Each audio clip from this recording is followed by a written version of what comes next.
They said mirrors showed something that shouldn't be seen, but no one in the village would tell him what that something was. The road into the village did not feel like a road meant to be taken. It narrowed too gradually to notice at first, the packed earth thinning from a proper carriage path into something more uncertain, more reluctant, as though it had been worn down not by use, but by hesitation, by travelers who had turned back too often for it to remain whole. The trees on either side leaned inward as he went, their branches forming a loose canopy that filtered the dying light of evening into a dim, uneven gray. And the deeper he walked, the more the world behind him seemed to fade, not just in distance, but in presence, as though it had decided not to follow. Daniel Harrow had not intended to arrive at any village that night.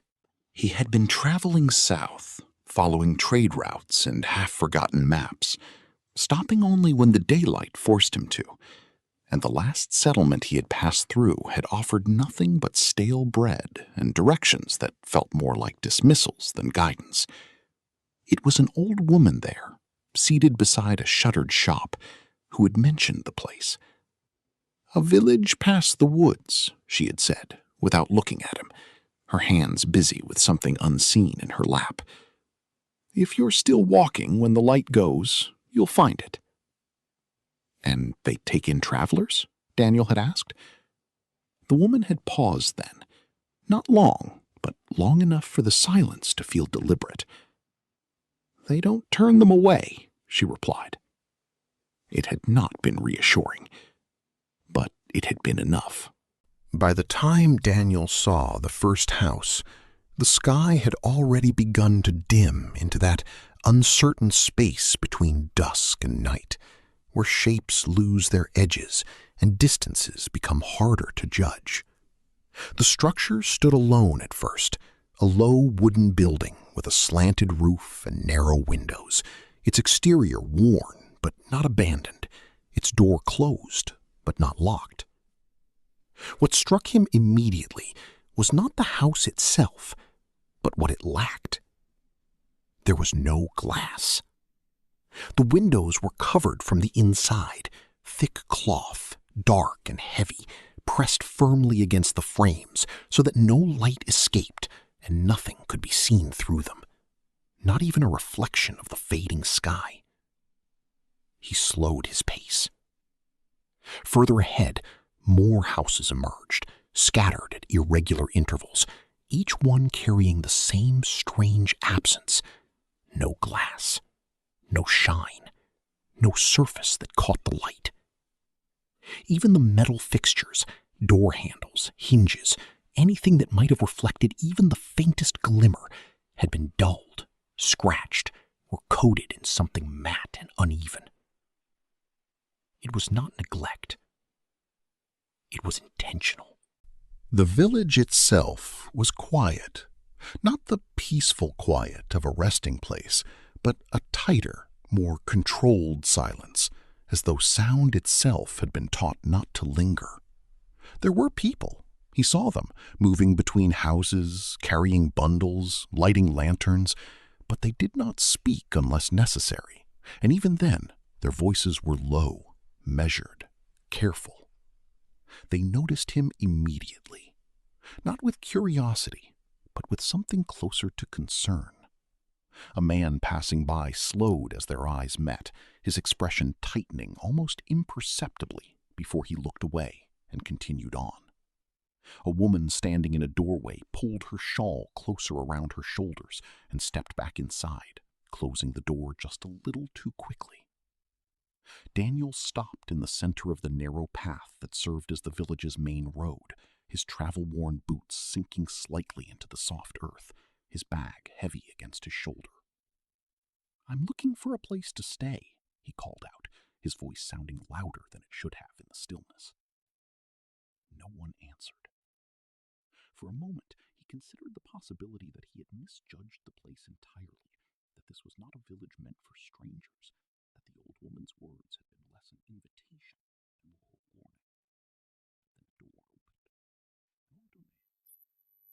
He was thin, his posture slightly bent, his hair gray and unkempt, but there was nothing weak about the way he moved. His eyes, when they settled on Daniel, were sharp, too sharp for someone who had spent his life in a place so removed from the world. "You shouldn't be here this late," the man said. His voice was not unkind, but it was not welcoming either. "I didn't plan to arrive," Daniel replied, adjusting the strap of his bag. "I was told there was a village past the woods. I need a place to rest for the night. I'll be gone by morning." The man studied him for a moment, as though weighing something unseen, something that had little to do with Daniel's words and more to do with his presence. "You're not from around here," he said. "No." Another pause. Then, reluctantly, the man nodded. "There's a room," he said. "You can stay, just for the night." Daniel allowed himself a small breath of relief. "Thank you." The man did not return the sentiment. Instead, he turned and gestured for Daniel to follow. The house was like the others, dim, closed, devoid of anything that might reflect. Inside, the air felt heavier, carrying a faint scent of wood smoke and something else, something harder to place, something old and still. "You'll sleep here," the man said, leading him to a small room at the back. It was simple. A bed, a table, a chair, nothing more. But again, the absence was what stood out. There was no mirror, not even the suggestion of one. Daniel set his bag down slowly, his eyes moving across the room, noting the details without fully understanding why they unsettled him. "No glass," he said aloud, almost to himself. The man's expression changed. "Only slightly, but enough." "You don't need it," he replied. Daniel turned to him. "That's not what I meant. It's just unusual. No windows, no mirrors." "There are windows," the man interrupted. Daniel glanced back. The walls were solid. Or so he had thought. But now, looking closer, he could see the outlines, faint, almost invisible beneath the thick cloth that had been nailed over them. Covered. From the inside. "Why?" Daniel asked. The man did not answer immediately. Instead, he stepped closer, his gaze locking onto Daniel's with a sudden intensity that made it difficult to look away. "Listen carefully," he said. Daniel felt something shift in the room, not physically, but perceptibly, as though the space between them had tightened. "There is a rule here," the man continued, "one that is not broken." Daniel frowned slightly. "What rule?" The man held his gaze. "No mirrors." The words settled into the silence. Simple, clear, and entirely unexplained. Daniel let out a small, incredulous breath. "That's it?" he said. "No mirrors?"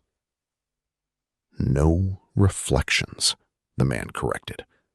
"Not in glass, not in metal, not in water." Daniel blinked. "That's oddly specific."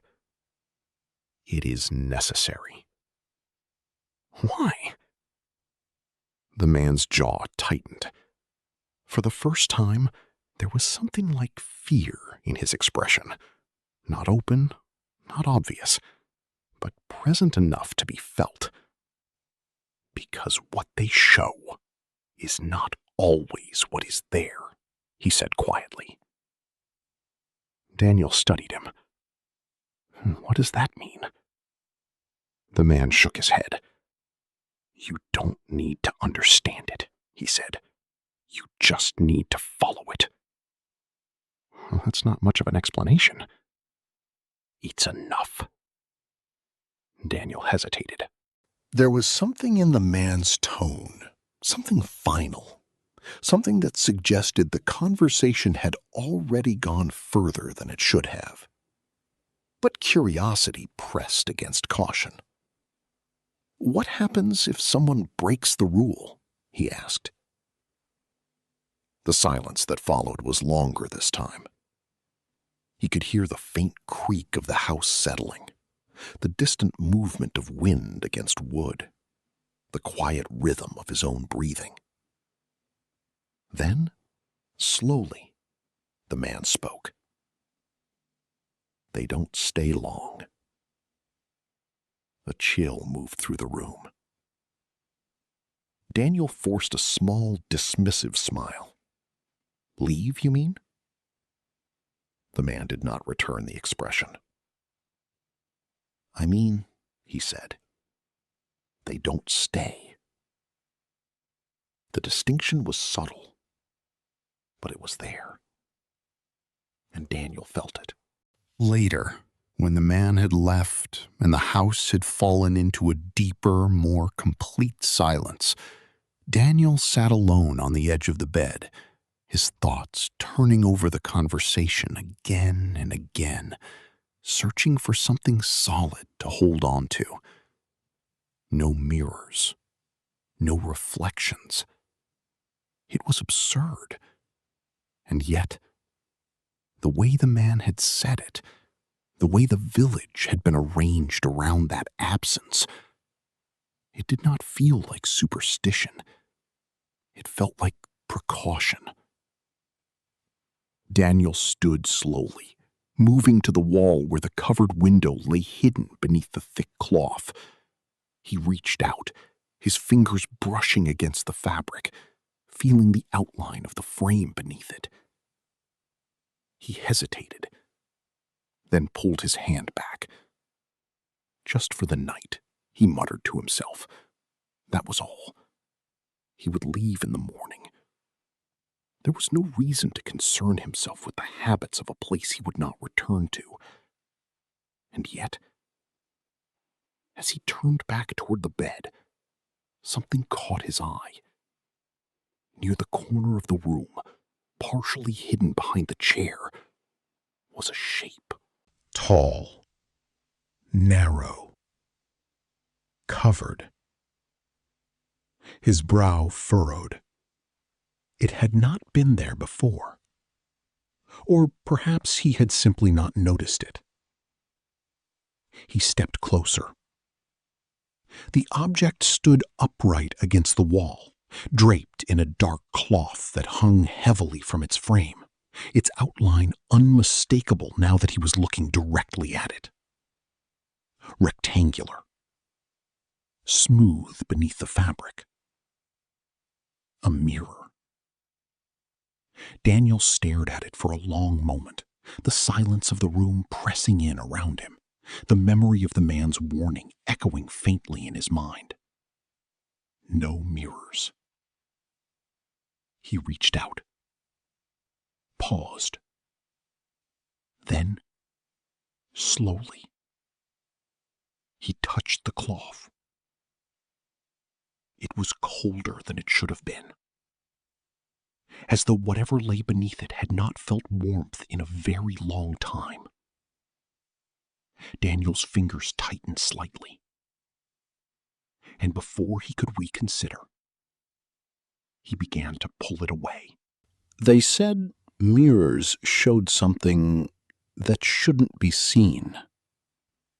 Daniel Harrow had never been a man who believed in rules without reasons, especially not the kind spoken in low voices by strangers in dimly lit rooms, wrapped in warnings that sounded more like superstition than truth.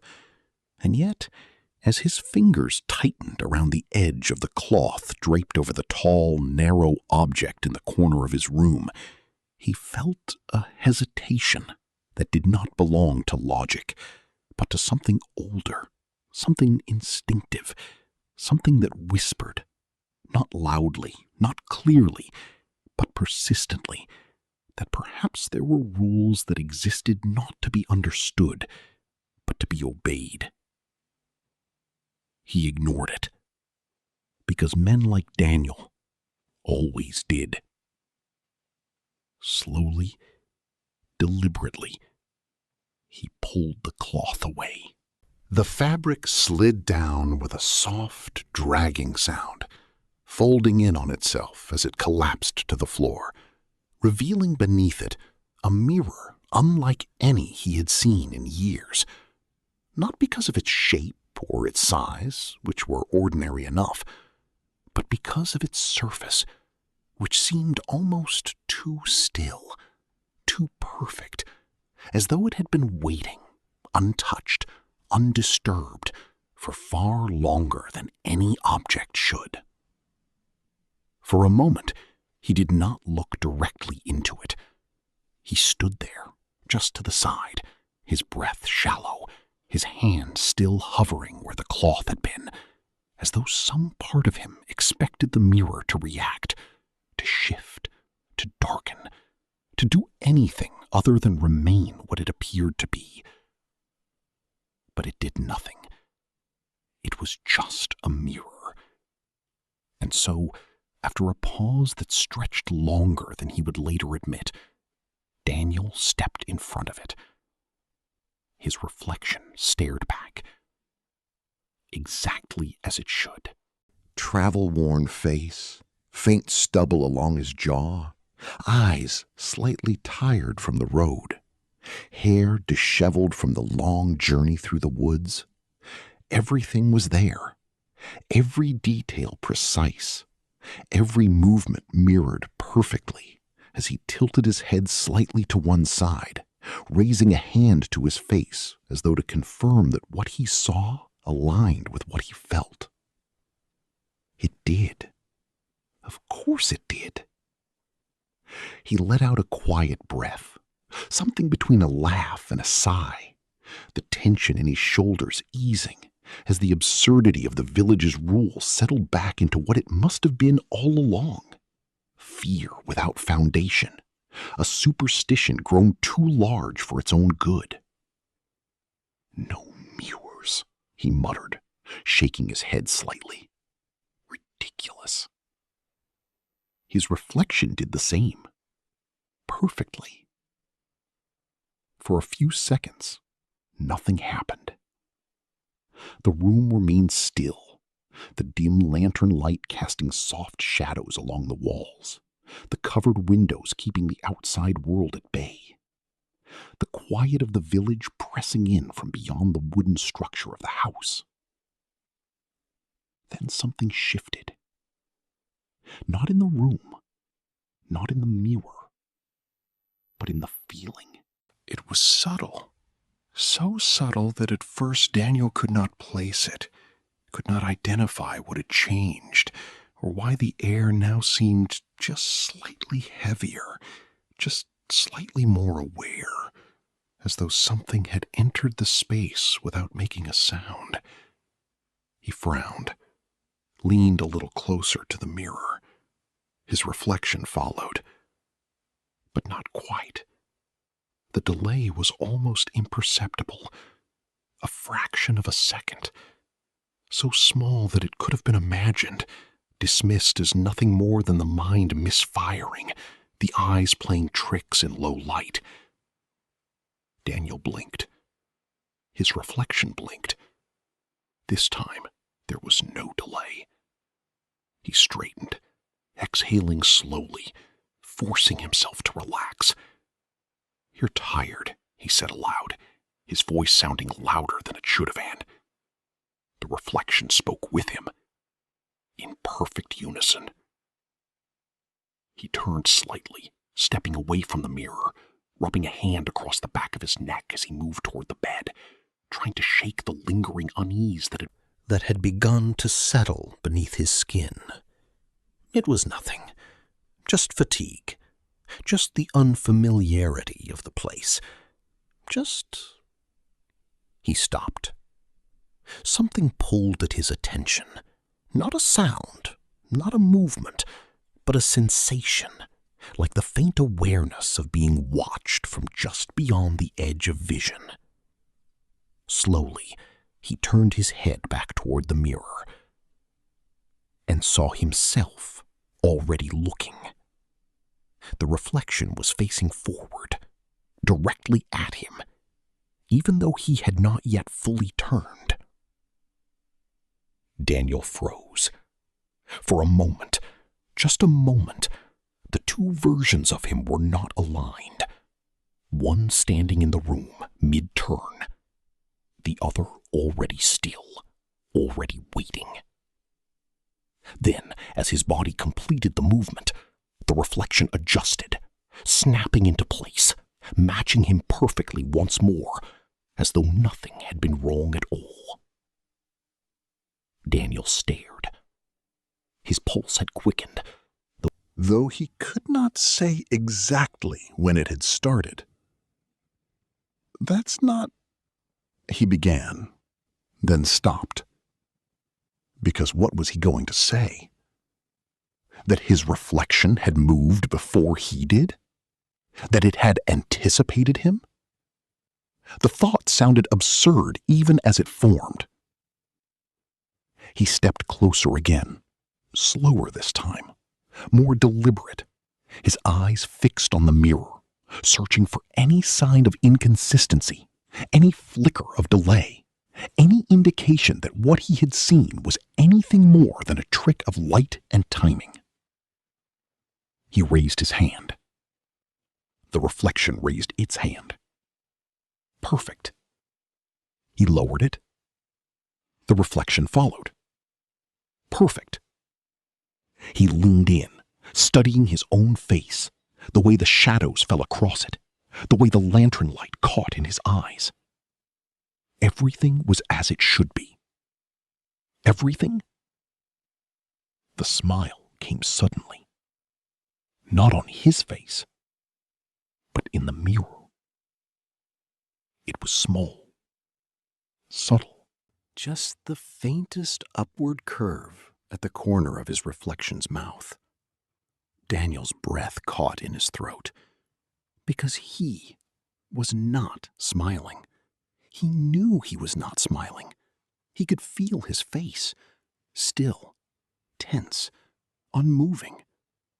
And yet, the reflection held it for a second, two. Then it was gone, as though it had never been there at all.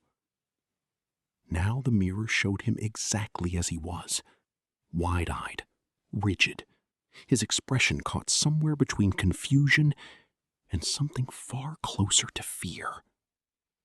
"No," he whispered. The word barely left his lips.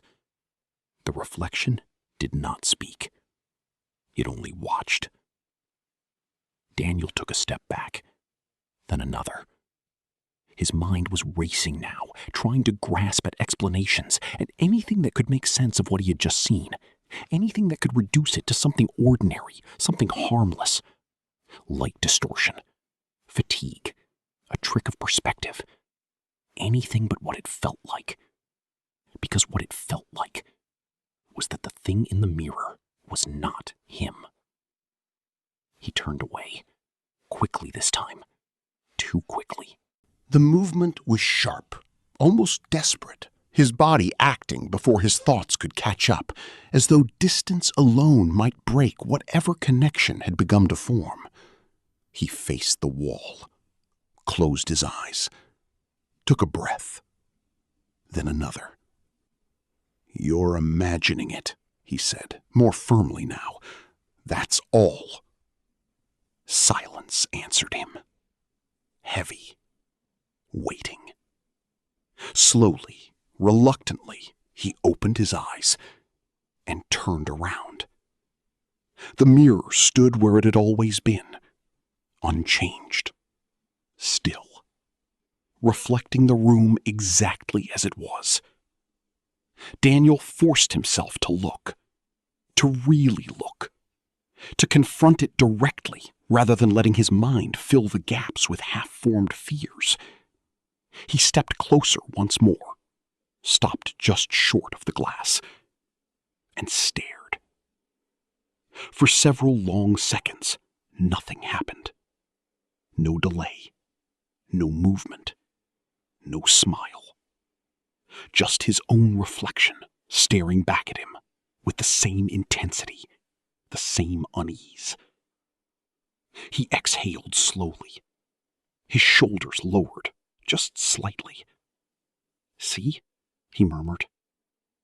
"Nothing." And for a moment, he almost believed it. Almost. Until he noticed something behind him. In the reflection. A shape. Faint. Indistinct. Standing in the doorway. Daniel's breath hitched. He did not turn. Not immediately. He kept his eyes fixed on the mirror, on the figure that stood just behind his reflected self. Tall, unmoving, its outline blurred by shadow, its presence unmistakable despite the lack of detail. Someone was there, in the room, right behind him. He could see it, clear as anything.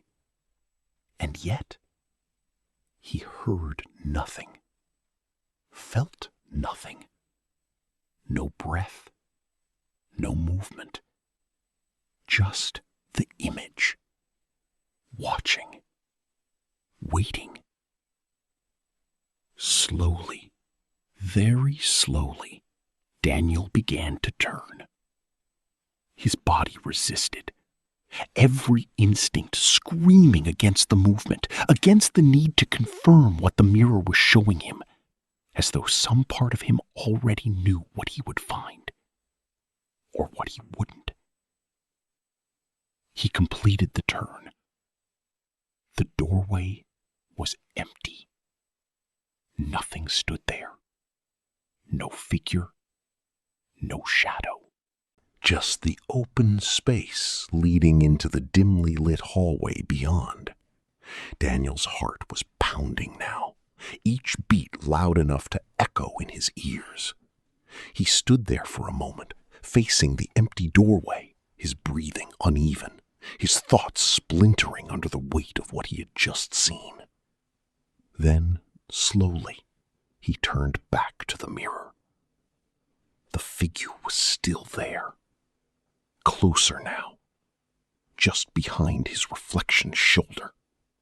Its shape more defined, its presence more real. Daniel stumbled backward, his heel catching against the edge of the bed as he nearly lost his balance, his eyes never leaving the glass, never leaving the thing that stood within it. Because now he could see it more clearly. Not a shadow. Not entirely. A person. Or something that wore the shape of one. Standing exactly where he had just been. Exactly where he was not. And as he watched, it leaned forward. Slowly. Deliberately. As though trying to step closer. As though trying to reach him. Through the glass. Daniel's breath broke into a sharp, involuntary gasp as he turned away completely this time, unable to look any longer, unable to hold the image in his mind without feeling something inside him begin to unravel. He pressed himself against the far wall, his back hitting the wood with a dull thud, his eyes squeezed shut as though darkness alone might shield him from what waited behind him. But even with his eyes closed, he could feel it. Not in the room, not behind him, but in the space where his reflection should have been. Watching, waiting, learning. And then, softly, almost gently, a sound. Not from the mirror, not from the doorway, but from somewhere in between. A whisper. Too quiet to understand. Too close to ignore. Daniel opened his eyes. Slowly. Reluctantly. And though he did not want to, though every part of him resisted, he knew. He knew he would have to look again. Because whatever was in that mirror was no longer just showing him something. It was noticing him. By the time the first knock came at his door, it no longer startled Daniel Harrow in the way that ordinary sounds once did, because something inside him had already shifted beyond the reach of simple surprise and into a quieter, more dangerous awareness, the kind that listens not just for what is heard, but for what should have been heard and wasn't. And so when the wood trembled under the slow, deliberate impact of knuckles from the other side, he did not move immediately, did not call out, did not even breathe as deeply as he should have, because his eyes were still fixed on the mirror across the room, where the figure behind him had not vanished when he turned away, but had instead remained, waiting, patient, as though confident that time itself was no longer an obstacle. The second knock came softer, but somehow heavier. "Open the door," a voice called from outside, low and strained, carrying not authority, but urgency barely contained beneath restraint. Daniel swallowed, his throat dry, his thoughts struggling to rearrange themselves into something coherent enough to act upon, because part of him knew that opening that door would mean stepping back into a reality that might demand explanations he could not give, while another part feared that not opening it would leave him alone with whatever now existed within the boundaries of that glass. "Daniel," the voice came again, this time closer, as though the speaker had leaned in, pressing against the door, not physically, but with presence alone. "We know what you did." The words landed with a weight that was not loud, but undeniable. Slowly, carefully, Daniel tore his gaze away from the mirror, though even as he did, he could feel it resisting, not physically, not in any way that could be seen, but in the subtle pull of attention, like something insisting that it should not be ignored any longer. He moved toward the door. Each step felt measured, not because he was choosing it to be, but because something in him no longer trusted the act of movement itself, as though even the simple act of crossing a room might lead him somewhere unintended. When he opened the door, the old man stood there, exactly as before, and yet entirely different, because whatever restraint had once kept his fear hidden now showed clearly in the tension of his face, in the sharpness of his eyes, in the way his hands hovered at his sides, as though unsure whether to reach forward or hold back. Behind him, several others had gathered. They did not step closer. They did not speak. They only watched. "You uncovered it," the old man said, and though it was not a question, it demanded an answer. Daniel hesitated, then nodded once. Look, I didn't think." "No," the man interrupted, his voice tightening, not with anger, but with something far more brittle, something closer to inevitability. "You didn't." A murmur passed quietly through the small group behind him, not loud enough to form words, but enough to carry meaning, enough to signal that something had already begun, something that did not require explanation because it had been seen before. Daniel glanced past them, his unease deepening as he noticed the way they stood, not randomly, not loosely, but spaced, as though keeping a distance from him that was not accidental. "What is this?" he asked, his voice sharper now, defensive in a way that felt increasingly fragile. "You tell me not to use a mirror. You don't tell me why. And now you're all standing here like I've done something unforgivable. What is going on in this place?" The old man did not answer immediately. Instead, he stepped forward, just one step, and lowered his voice, not because he feared being overheard, but because what he was about to say did not belong in anything louder. "There was a time," he began slowly, each word placed with deliberate care, "when this village was no different from any other, when glass was just glass, when reflections were just reflections, and when the idea that something might look back at you from the other side of a surface was nothing more than the kind of story told to children to keep them from wandering too far into the woods." Daniel said nothing. He could feel the others listening, waiting. "But something changed," the old man continued, his eyes never leaving Daniel's, as though he needed him to understand not just the words, but the weight behind them.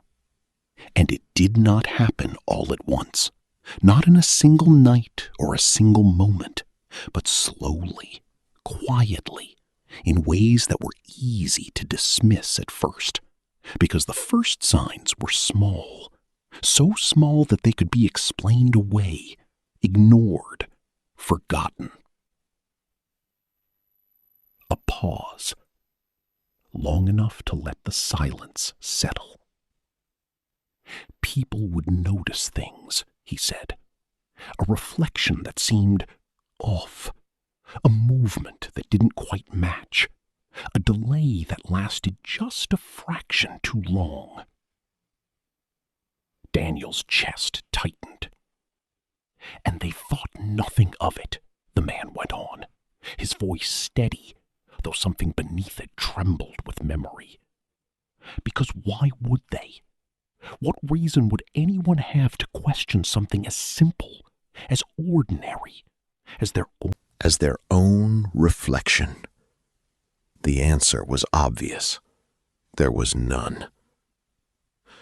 "Then came the changes," the old man said, quieter now. "Subtle at first, a look that lingered too long, an expression that did not belong, a smile that appeared when it shouldn't have." Daniel's mind flashed back, unbidden, to the mirror, to that moment, that impossible moment. "And still," the man said, "they ignored it." "Until they couldn't," someone behind him whispered. The old man nodded once. "Until they couldn't," he repeated. Another silence. He took a breath. "Because what they began to realize," he said, his voice dropping even further, forcing Daniel to lean in slightly just to hear him, was that the reflection was not simply changing. A pause. It was learning. The word hung in the air, heavy and cold. Daniel felt it settle somewhere deep, somewhere he could not easily reach. "What do you mean, learning?" he asked, though part of him already understood. The old man's gaze did not waver. "It watched," he said. "It observed. It copied. And the longer it watched, the better it became." Daniel shook his head slightly, a reflex more than a response. "That doesn't make any sense." No, the man agreed softly. It doesn't. Another pause. Then, until the day it stopped copying. The words landed harder than anything before them. Stopped, Daniel repeated. The old man nodded and started acting on its own. A faint movement passed through the group behind him, uneasy, restrained, as though the memory itself carried weight. They said, the man continued, that one morning a woman looked into her mirror and saw herself, but not quite. The face was hers, the body was hers, but the eyes. He stopped, just for a second, then finished. The eyes were watching her. Daniel felt a chill move through him, slow and deliberate, as though something had taken hold of his spine and was tracing its way upward. She turned away, the old man said, tried to ignore it, told herself it was nothing. But when she looked back, another pause, longer this time. It was gone. Gone? Daniel echoed. From the mirror, the man clarified. Silence. And in the room? Daniel asked, though he was not sure he wanted the answer. The old man's expression did not change. It was still there. Daniel's breath caught. For a moment, no one spoke. The weight of the story settled over them, pressing down, filling the spaces between words with something far heavier than silence. That was the first, the man said at last. Not the last. Daniel ran a hand through his hair, his thoughts spiraling now, trying to hold on to something solid, something rational, something that could anchor him in a reality that still made sense.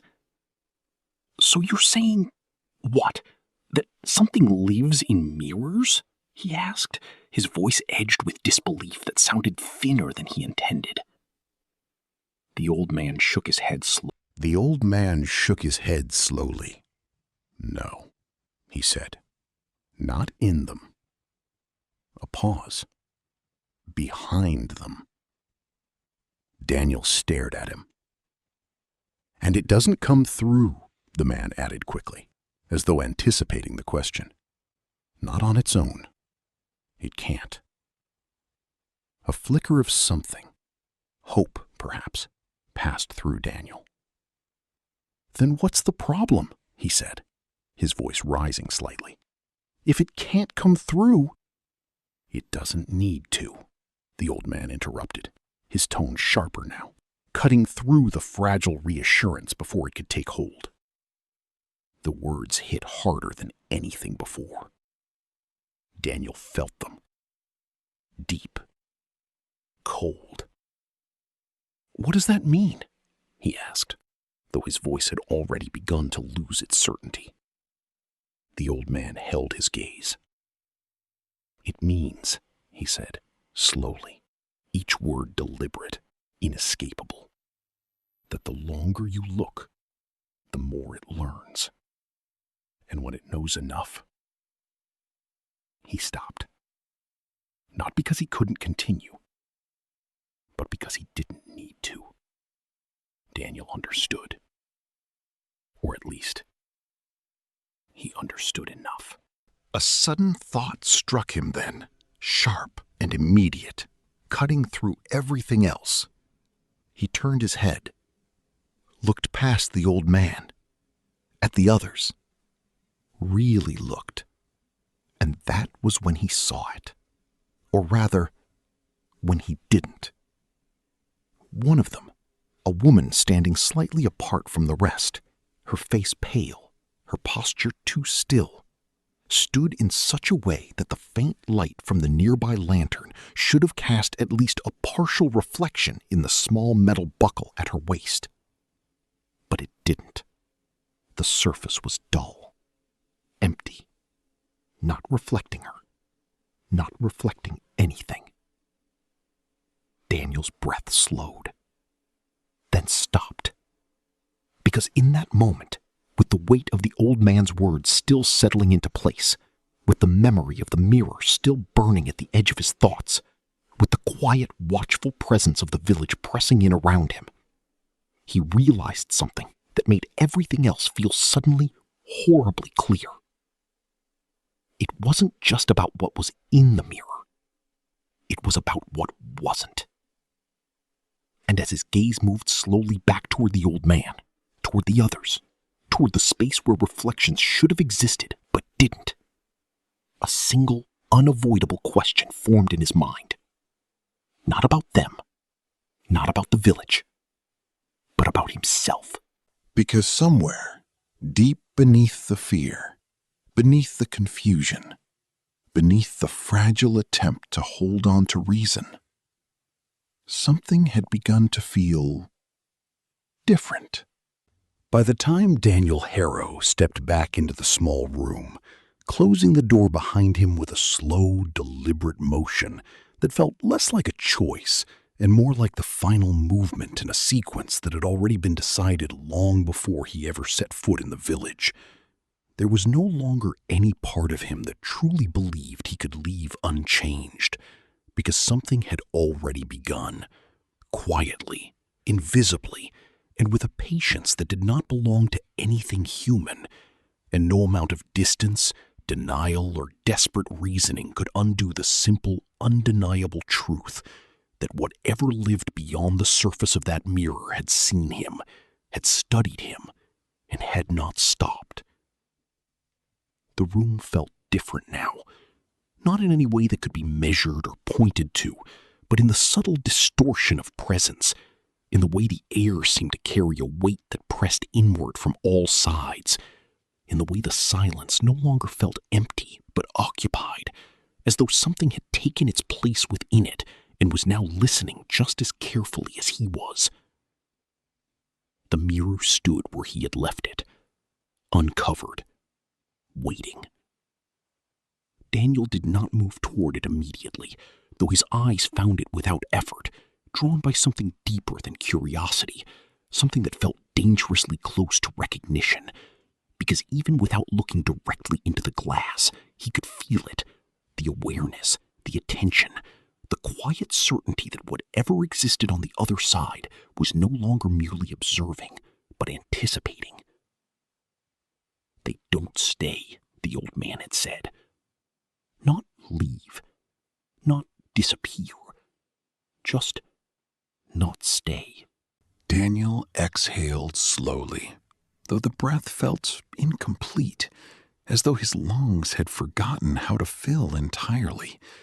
And as he stepped forward, one careful step, then another, he realized with a growing sense of unease that his movements no longer felt entirely his own, not in the way they had before, because there was now a hesitation embedded within them, a faint delay between intention and action, as though something else was involved in the decision, something that required just a moment longer to agree. "No," he muttered under his breath, trying to ground himself, trying to reclaim the simple certainty of control. "That's not real." But even as he said it, he could feel the lie in the words, not because they were entirely false, but because they were no longer entirely true. He reached the mirror, stopped just short of it, and looked. At first, everything appeared exactly as it should. His reflection stood there, facing him, matching his posture, his expression, the tension in his shoulders, the slight unevenness in his breathing.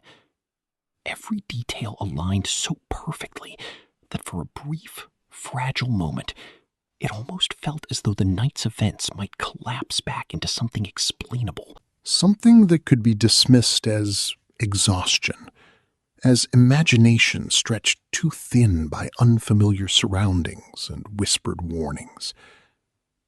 But then he noticed the eyes. They were his. The same shape, the same color, the same faint lines at the corners from years of squinting into distant horizons. And yet, they were not looking at him. They were looking through him, as though he were no longer the subject of the reflection, but the object. As though the thing in the mirror was no longer attempting to imitate him, but had already moved beyond that need entirely. Daniel felt his breath falter, his chest tightening as a slow, creeping realization began to take hold. Not all at once, but in fragments, in pieces that refused to assemble cleanly, because to do so would mean accepting something that his mind was not built to hold. "I'm still here," he said quietly, the words sounding weaker than he intended, as though they required more conviction than he could provide. The reflection did not respond. It did not need to, because slowly, so slowly that the movement could not be measured in time, only in awareness, it began to change. Not dramatically, not in any way that could be easily named, but in the subtle shifts of expression, in the slight relaxation of tension where none had been released, in the faint suggestion of something resembling calm, or perhaps satisfaction, that did not exist on Daniel's own face. He raised his hand. The reflection did not. The delay was longer this time, noticeable, undeniable. And when it did finally move, lifting its hand to mirror his gesture, the motion was smoother, more controlled, as though it had practiced it countless times before arriving at this exact moment. Daniel's pulse quickened, each beat echoing louder than the last, as the fragile boundary between himself and the image before him began to feel less like a surface and more like a threshold, one that had already been crossed, though he could not say exactly when. "You're not me," he said, the words slipping out before he could stop them. For a moment, nothing happened. Then, the reflection smiled. Not the small, fleeting distortion from before, not the subtle, almost deniable shift that could be explained away. This was deliberate, clear, and entirely independent.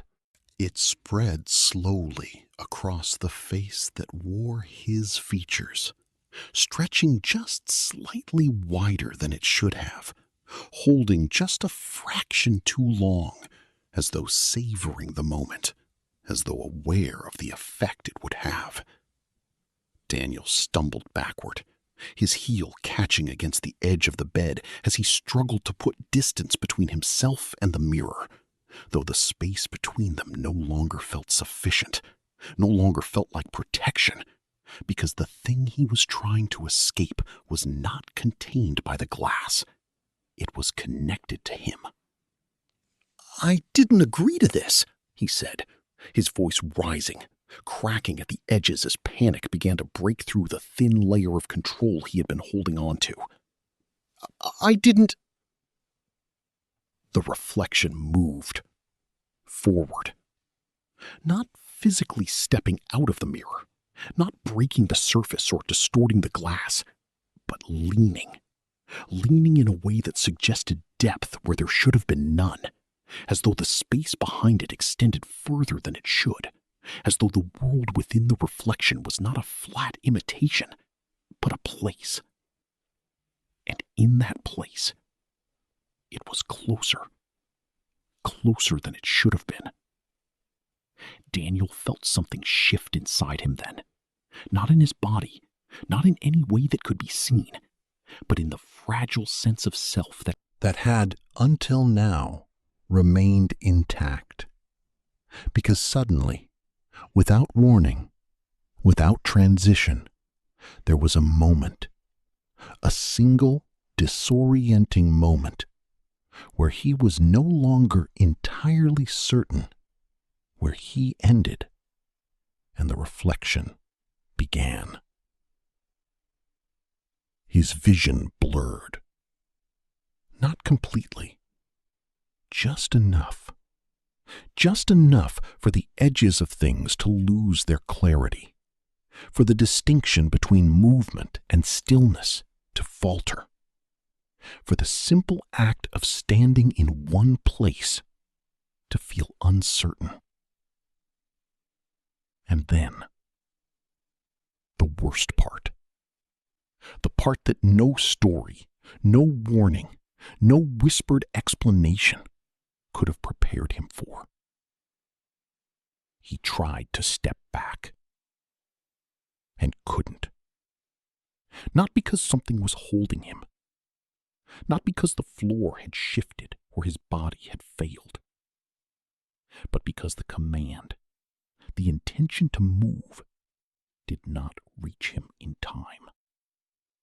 It paused, hesitated, as though it had been intercepted, as though it had been considered.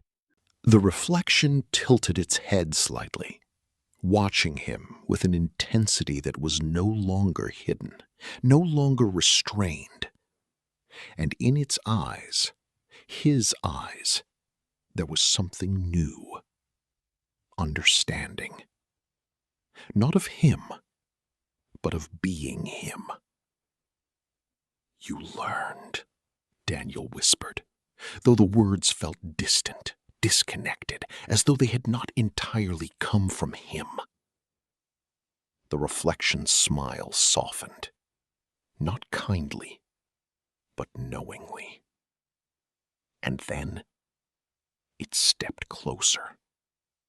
Again, not through the glass, not breaking the boundary in any visible way, but closing the distance within its own space, until its face, his face, was so near that the illusion of separation began to collapse entirely, until it felt as though there was no longer a surface between them at all, only a thin, invisible line that had already begun to dissolve.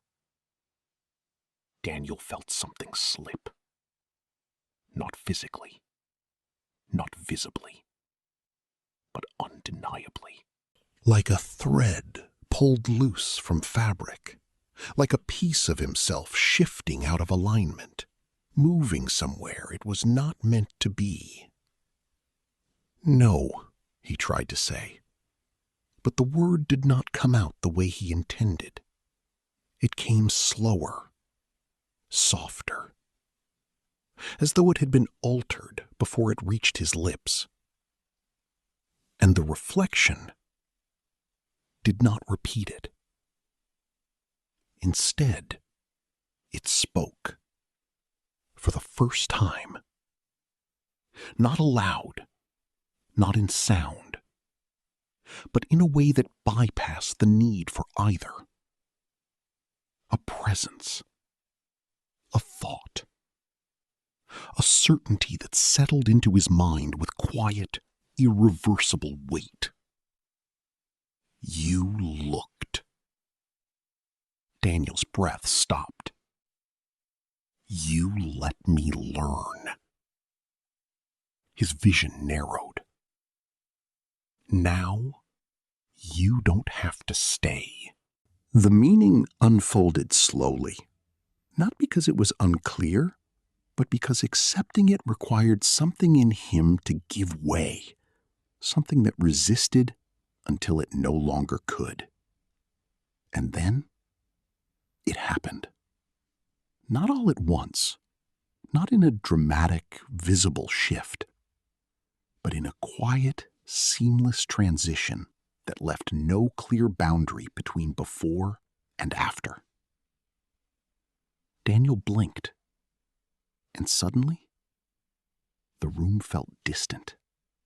The mirror felt solid, and the figure standing before it felt separate.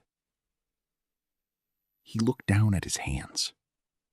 They were steady, calm, unfamiliar in a way that was difficult to define.